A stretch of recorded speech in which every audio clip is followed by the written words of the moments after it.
Hello everyone, we are the group 3 and we will be talking about theory of production and marginal products. So, what are you waiting for? Let's go!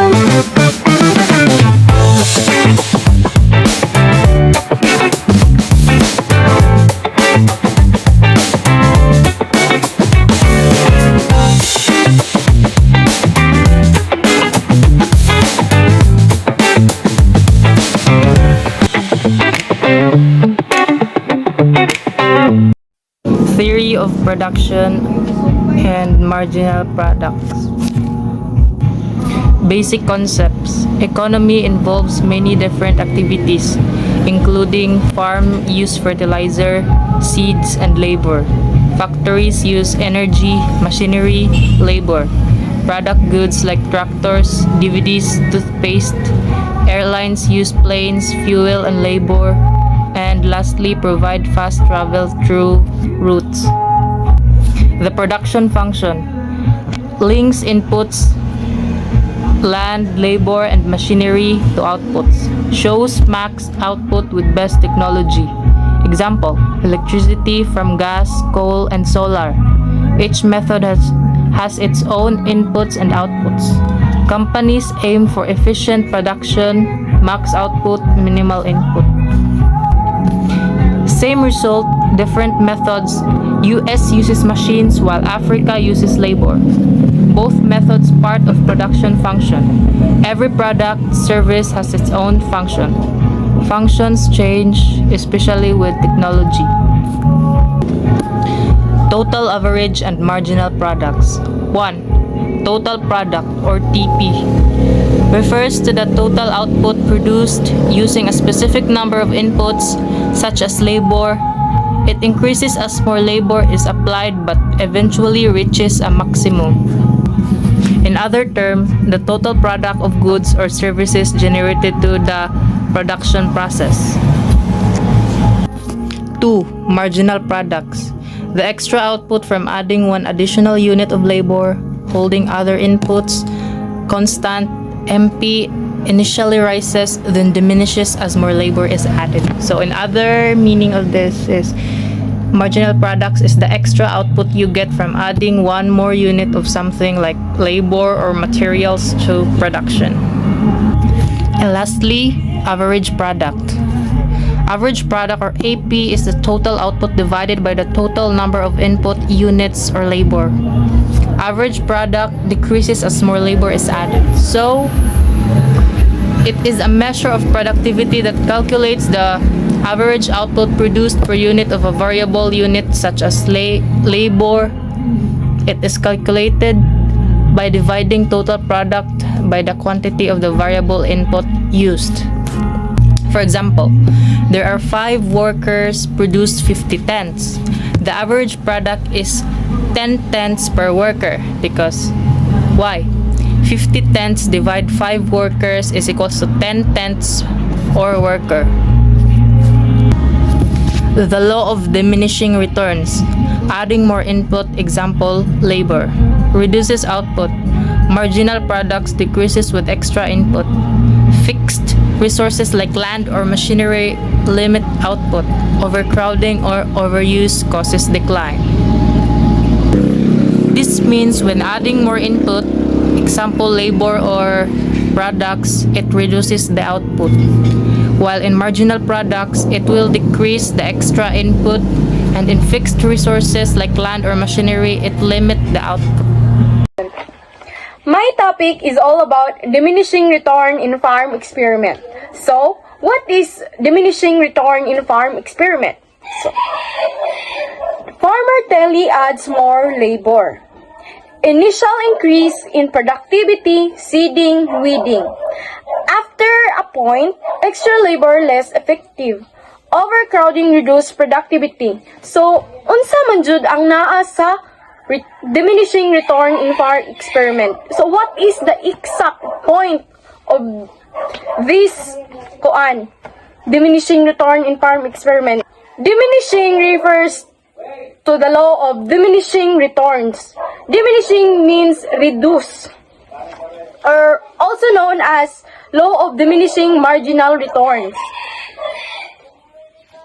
This is fundamental economic principle applied to agriculture, where adding more one input, labor, fertilizer, or machinery to fixed factor like land or capital. So, one input is labor, maybe labor, fertilizer, or machinery. Unya, ang fixed factor is example na land or capital. Eventually leads to smaller increase in output such as crop yield beyond a certain point. Additional input may even reduce overall efficiency or yield no further gains. So, natay example. Example niya is a farmer adding fertilizer to a fixed plot of land will see yield increase with each bag until a certain point, which our fertilizer provide smaller and smaller increases in corn output, eventually leading to a decline of if too much is added. These principles apply to other input like labor, where a field can become overcrowded with too many workers, hindering production.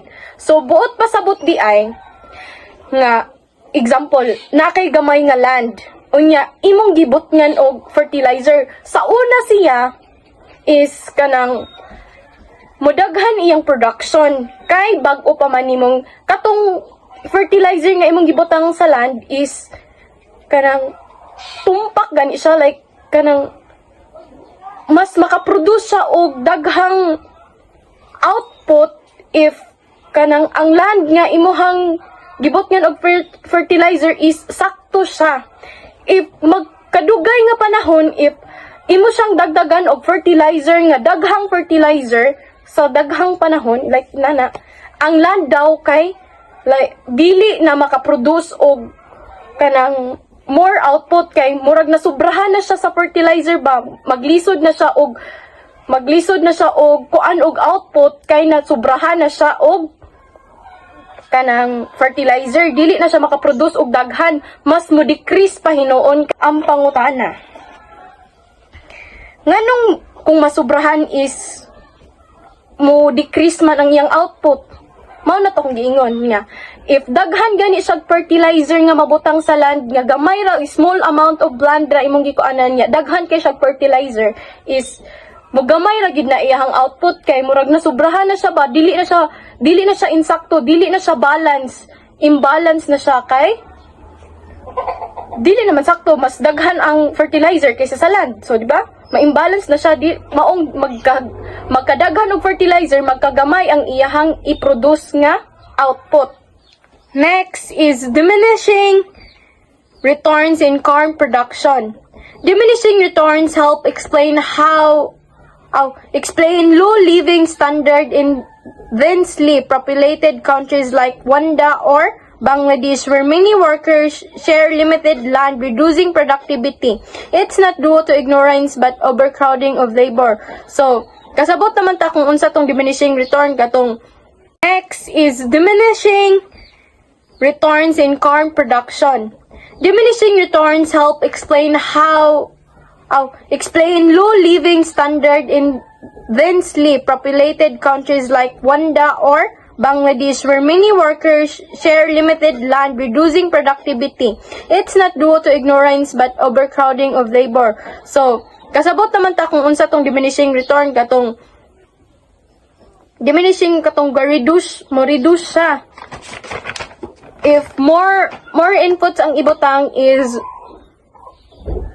more inputs ang ibutang is makakos na siya og decreasing output, kay dili naman siya balance, no? So kaning diminishing corn production kanang katupong example nga, if daghan kag labor nga ang i-hire sa small amount of land, kay makakos og overcrowding. So mao ni si diminishing return in corn production. So mao na siya, if more labor ang imong i-hire, mas ma-overcrowd ang gamay nimo nga land, so maglisod siya og produce og daghan kay dili naman makalihok ang kanang ubang labor kay syempre daghan na kaayo ang labor. So another one is return to scale. What is return to scale? Return to scale refers how output responds to proportional increases in all inputs. So buot pasabot di ay pasabot day ani is unsa kadako ang bag-ohon sa output if ang input is patason or proportionally patason. There are three types of return to scale. One is increasing return to scale. Output increase more than proportionally. So buot pasabot, doubling inputs might lead more than doubling output. Buot pasabot ani is kanang if dublihon nimo ang input sa increase return to scale, if dublihon nimo ang imong input is more than pa daw ang mabalik nga output, mas double pa ato if imong dublihon ang input. Sunod is constant return to scale. From the word constant means same siya, balance siya, constant man. So pasabot is if a firm doubles it inputs, it outputs also doubles. Kung iyang dublihon ang iyang inputs, so madouble pud iyang output. Sa increase is kung dublihon niya ang iyang input, mas more than pa daw og kadouble ang iyang output. Hello everyone, I am Aprilline A. Dagismo. So let's talk about short run and long run. What is short run? Short run is a period where firms can only adjust variable factors like labor and materials, but fixed factors such as capital, example is machinery, factories. So from the word short run, limited time ra siya. So dili dayon ka makausab sa tanang butang sa negosyo. So ay mong ma-change is kanang mga variable factors like labor and mga materials. So kanang mga big things kanang nasa fixed factors kanang machine, mga factories, dili din ka-change ana. So sa example diri is a steel company can increase production by working employees overtime but cannot quickly expand. So sa kanang company is kanang maka-increase din og product kay na may overtime ang employees, pero dili din siya ka-expand og kanang new fabric tungod kay limited time man siya. Let's move on to long run. What is long run? Long run is a period long enough for firms to adjust all factors including capital. Over time, a firm can build new factories, install new equipment, or adopt more efficient process to meet sustained demand increases, leading to higher output and efficiency. So sa long run is kanang ang all factors can changes, such as katong mga factories, buildings, and machineries. Din makahay na sad ka og mga new workers. So sa kanang nga case is kanang ang imong product is kanang efficient na siya og expand na ka sa muhang company and then maka-produce na ka og daghan. So kanang in simple term between sa short run o long run, ang short run is kanang short time ra siya, limited time ra siya. Ang long run is kanang taas-taas siya oras para maka-expand sa company. So that's the difference between long run and short run. So let's move on to technological change. So technological change is a major driver of increased output and higher living standard in the US economy over the past century. So yes, technological change is a major drive of growth because it helps increase production and also people's lives.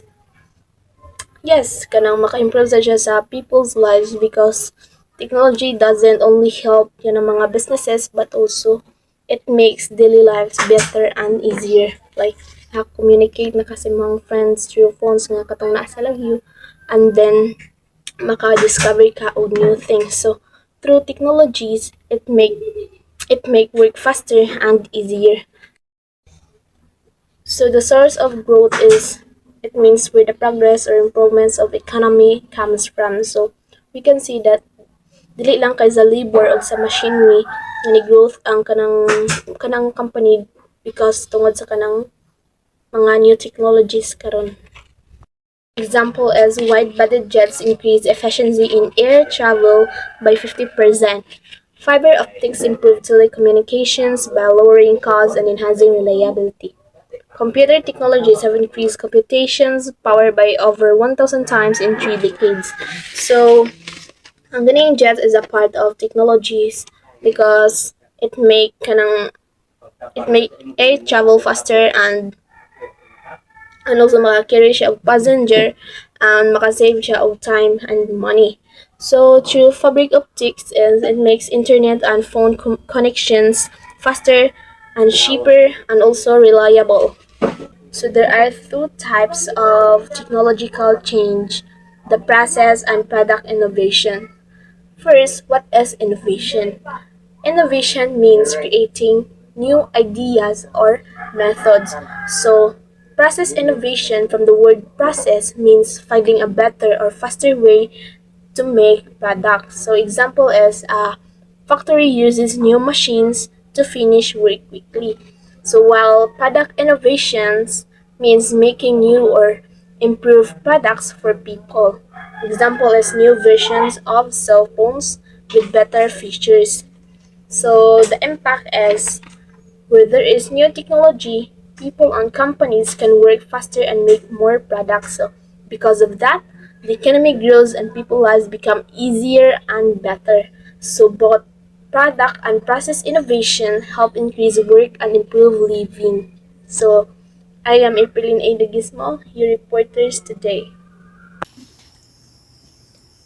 I am Hannah Jane Esco and I will be discussing about technological change shifts production upward. First, we have a well-functioning market. A well-functioning market is one in which buyers and sellers can freely and efficiently exchange goods, services, or resources with minimal distortions. In well-functioning markets, prices accurately reflect supply and demand. One of the best examples of a well-functioning market is a local farmers market. Why? Because farmers sell directly to many consumers, so no one controls the price. Buyers can choose from different sellers and farmers can freely sell their goods. Farmers compete by offering better quality or lower prices, which benefit consumers. And lastly, farmers grow what is in demand to reduce waste. So, mas mag-focus sila sa unsay demand sa mga tao. For example, ang demand ron sa mga tao kay mga utanon. So, mas mananom sila daghang utanon para mas dako sila ma-profit sa ilang business. So next, we have market failure and technological regress. But let us define market failure first.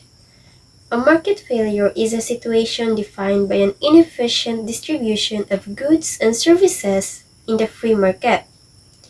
A market failure happens when a market does not allocate resources efficiently, meaning goods and services are not distributed in the best way for society, or in other words, the market fails to produce the right amount of something or produces it at the wrong price.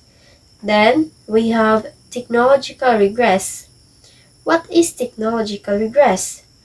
Technological regress is the opposite of technological progress.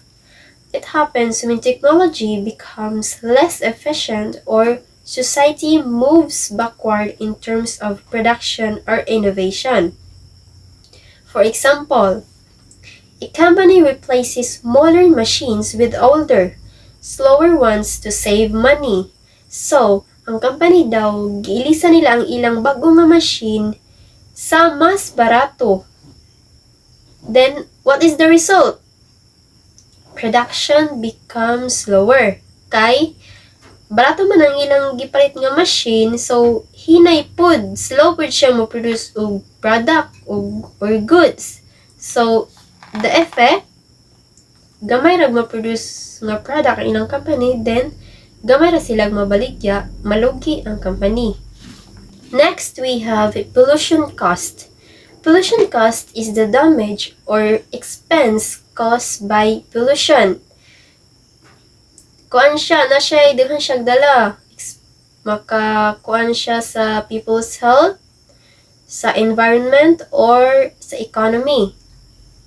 Isa sa example sa pollution cost kaya a factory produces clothes and releases smoke into the air. Ang isa daw ka factory, gagama sila og sinina, but ga-produce sila og air, which is mo na siya ang pollution. So, ang mahitabo, ang mga tao nga nagpuyo doon sa factory nga makalanghap sa hangin, masan sila? Maghilantan, masipon, kasakit. So, mo na siya maka-cause sa people's health. Then, naapoy uban kay ilang butang sa dagat. So, ang mahitabo kay mga matay ang isda, di ba? Daghanag mga cases nga ingon ana nga mamatay ang isda kay mauni niya sa mga hugaw nga gikuan sa dagat, sa mga pollution gikan sa factory. So, mo na siya ang pollution cost. Then next, we have the technological advances. Technological advances refers to the discovery of new or improved methods of producing goods and services. It allows businesses to produce more output using the same amount of resources or to produce the same output with fewer resources. In short, it increases productivity and efficiency, which helps the economy grow. Isa sa best examples sa technological advances kaya kanang invention sa computer. Kaya nga no, because of computer, ang imong business, mas madali na lang nimo pag kanang encode dito ang imong mga expenses dito i-encode na lang nimo dito sa computer. However, if walay computer, so magmano-mano jud kay mo pa nang isuwat tanan, mag-create pa kag folder. So, di ba, mas dako siya kuan og time? Dakog time management. I mean, mas taas ang time nga kinahanglan kay mag-swat pa ka. If ever na ay problema sa imong negosyo, then you have to find this a solution. So, kinahanglan pa ka mag-ukay-ukay dito sa imong mga files kay naraman dito mga manual raman. However, tungod sa computer, i-search na nimo diretso makita na dayon nimo ang imong gipangita. So that is technological advances. Next, we have network and complementary products. Let us define first what is network product. A network product is something that becomes more valuable as more people use it. For example, sa social media kanang Facebook. Di ba ang tanan maka-benefit man kay if mo gamit kag Facebook kanang sign na lang nimo ma-communicate imong mama. For example, naa ka diri sa Cebu then imong mama naa sa Leyte. So sign na lang mag-video call mo sa Messenger, mga musta, then ingon ana. Tas for example, mangita kag afam. Mag-search na lang ka dito sa Facebook og mga afam then i-add nimo dito. So dako jud kay tabang ang Facebook kay maka-access na ta sa atong mga friends, mga families, yung mga relatives, bisag asa pa na sila napadpad, bisag na pa na sila Amerika or bisag asa pa na nag-Mars, mo na siya. Then we have complementary products. Complementary products are two goods that are used together the demand for one increases when the demand for the other increases. For example, sa complementary products kay kanang car and gasoline. Diba? If daghang tao nga mopalit og car, if daghang tao mopalit og sakyanan, so mas mataas ang demand sa gasolina. If ang price sa sakyanan mo ubos, mas daghan ang mamalit og sakyanan, tas mas daghan ang gasolina nga kinahanglanon. So, without gasoline, without car, walay gasoline nga mabaligya or walay tao nga mamalit og gasolina, di ba? So, bali ko na siya kanang tandem silang duha. Kay without car, walay gasolina. For example, kanang cellphone. Without cellphone, walay mamaligag load. Kay wala may cellphone ang isa ka tao. So, man niya magpa-load siya, tas wala siya cellphone, di ba? So, muna siya complementary products. So, last, we have network, link people, and systems. Creating value through interconnections. Example, gas stations for cars, phone for network and communication. So, this means that networks are systems that connect people's products or services so they can work together and create more value.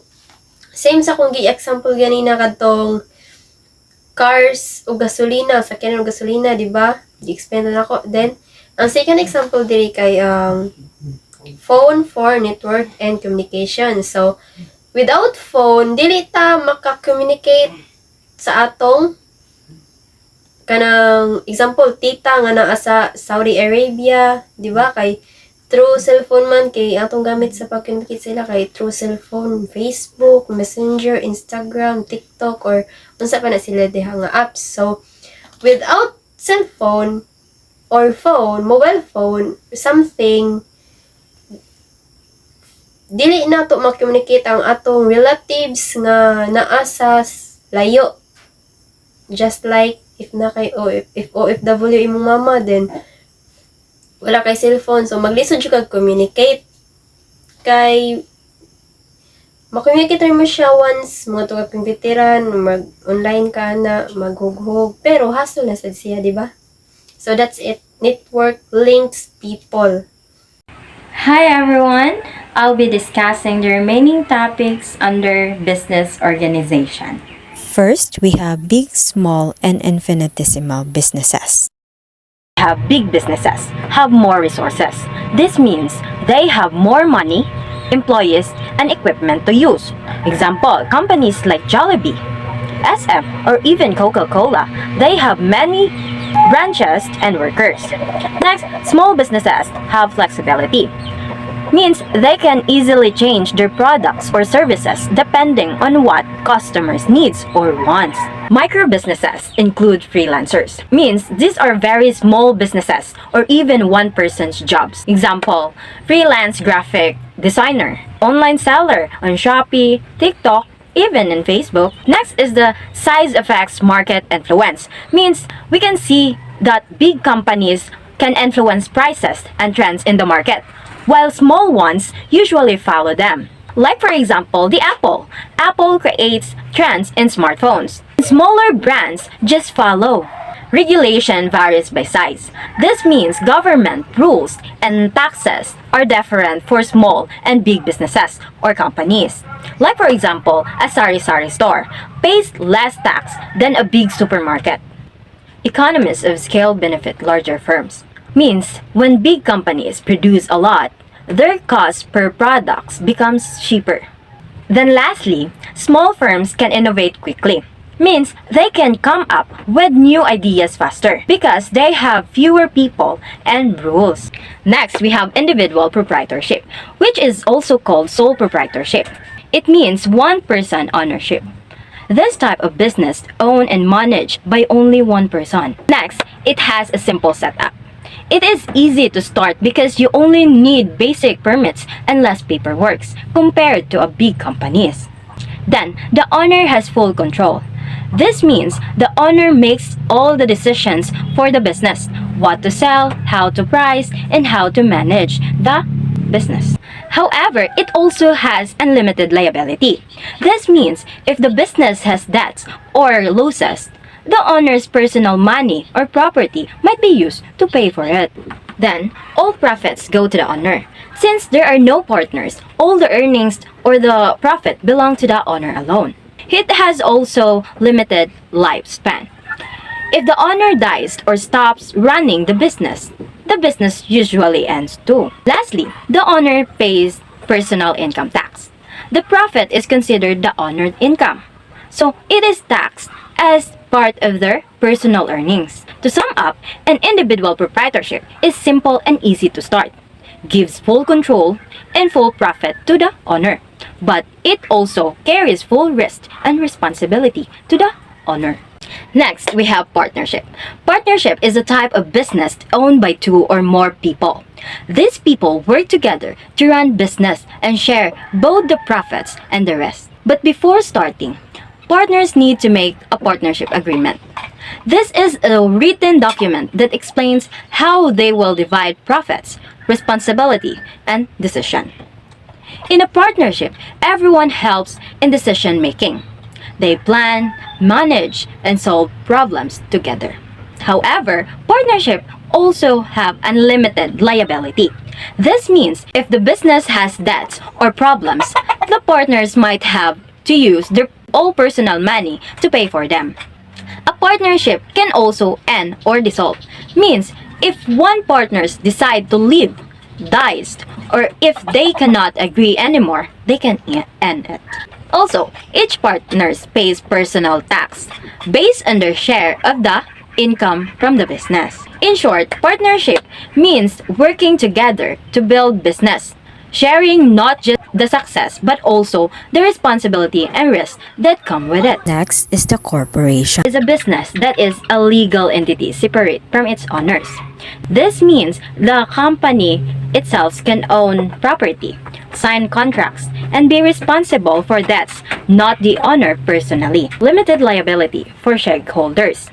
The owners of the corporation are called shareholders. They have what we call limited liability, meaning they only lose the money they invested in the company and nothing more. This makes corporation safer for investor.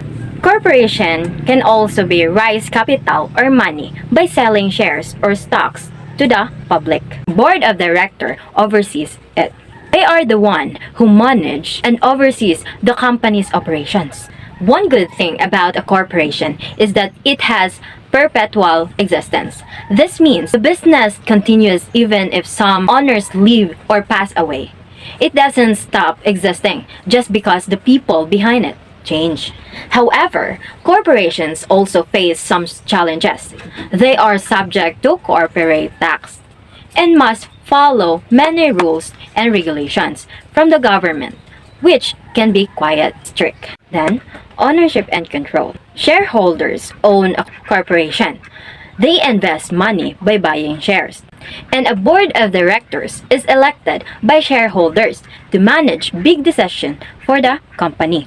There is a separation between ownership and management. First, managers handle daily operation. Sometimes a conflict may happen between the owners and the managers. This is called the agency problem, which it happens when the managers make decisions that will benefit themselves instead of the shareholders.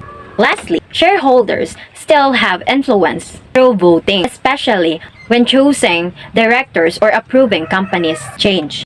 Lastly, we have executive compensation, which refers to how top managers or executives are paid in a company.